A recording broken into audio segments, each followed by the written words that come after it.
Hello guys, সবাইকে স্বাগতম আজকের টিউটোরিয়ালে। আজকে আমি যেটা দেখাবো সেটা হচ্ছে যে কিভাবে আমরা আমাদের এই টাস্ক বারটি র্যান্ডমলি আমরা ডানে বামে, হ্যাঁ, উপর নিচে নিতে পারি। তো এটার জন্য আমাদের ফার্স্টে যেটা করতে হবে সেটা হচ্ছে যে টাস্ক বারের উপরে মাউসের ডান বাটনটি ক্লিক করতে হবে। ক্লিক করলে এখানে দেখবেন লক দ্য টাস্ক বার।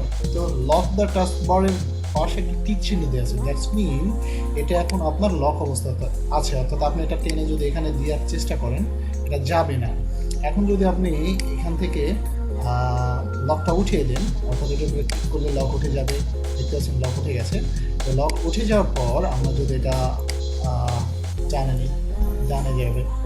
এটা যদি আমরা উপরে নিই, উপরে যাবে। এটা যদি আমরা বামে নিই, বামে যাবে, এবং এটা যদি আবার আমরা আগের অবস্থানে রাখতে চাই সেখানে চলে আসবে।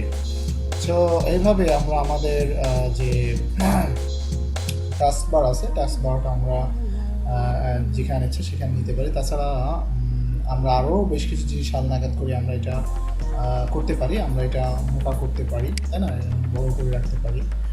আমরা আরও বড় করে রাখতে পারি, ছোটো করে রাখতে পারি। এটা আপনার ইচ্ছা, আপনি যেভাবে রাখবেন এটা সেভাবেই কাজ করবে কম্পিউটারে, ঠিক আছে। তো এটা যেভাবে রাখবেন সেভাবেও কাজ করবে,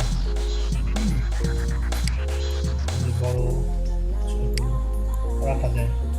তো এটা খুবই একটা সহজাত প্রক্রিয়া, প্রসেস। এটা খুবই ভালো লাগে।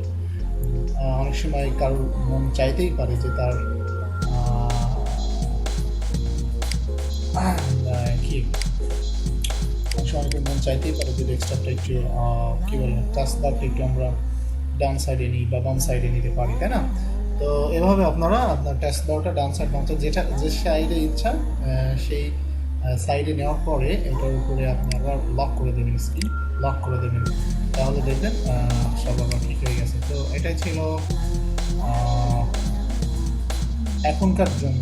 তাছাড়াও আরেকটা বিষয় আছে, সেটা হচ্ছে আমরা যদি কিবোর্ডে কন্ট্রোল অল্টার চেপে অ্যারো চাপ দিই তাহলে আমাদের টোটাল মনিটরটাই ঘুরে যাবে। হ্যাঁ, টোটাল মনিটরটাই আমাদের দেখতে পাচ্ছেন ডেস্কটপ উল্টায় গেছে আমার। তো এরকম অনেক সময় হতে পারে। তাতে এটা যদি হয় কখনো, ভয়ের কিছু নয়। হ্যাঁ, এটা একটা সহজ প্রক্রিয়া যে আমার ঠিক হয়ে গেছিলো। কন্ট্রোল অল্ট আবার যদি এইদিকে হয়ে যায়, দেখতে পাচ্ছেন এদিকে চলে গেছে। তো এটা আপনি যেভাবে হয়েছে সেভাবে ঘুরিয়ে নিতে পারবেন। হ্যাঁ, এটা কোনো বিষয় না, এটা অনেক সময় হয় অনেকে। তো এটা ডেস্কটপ অনেক সময় উল্টাপাল্টা হয়ে যেতে পারে, লিখতে গিয়ে হয়তো বা ভুলে কন্ট্রোল অল্টার দিয়ে আপনি হয়তো বা কোনো অ্যারোতে চাপ লেগেছে, আপনি খেয়াল করেননি, কিন্তু আপনার দেখবেন যে ডেস্কটপটা পুরো উল্টে গেছে। তো সেক্ষেত্রে আপনি আবার পুনরায় ওই কন্ট্রোল অল্টার তারপরে ডান উপর নিচে এবং ডান বামে যে অ্যারো আছে অ্যারোটার চাপ দিয়ে আপনি আপনার যেভাবে দরকার সেভাবে ফিক্সড করে নিতে পারবেন। তো এই ছিল এখনকার টিউটোরিয়াল। তো দেখার জন্য সবাইকে ধন্যবাদ। যদি ভালো লাগে শেয়ার করবেন আর আমার চ্যানেলে সাবস্ক্রাইব করবেন। ধন্যবাদ সবাইকে।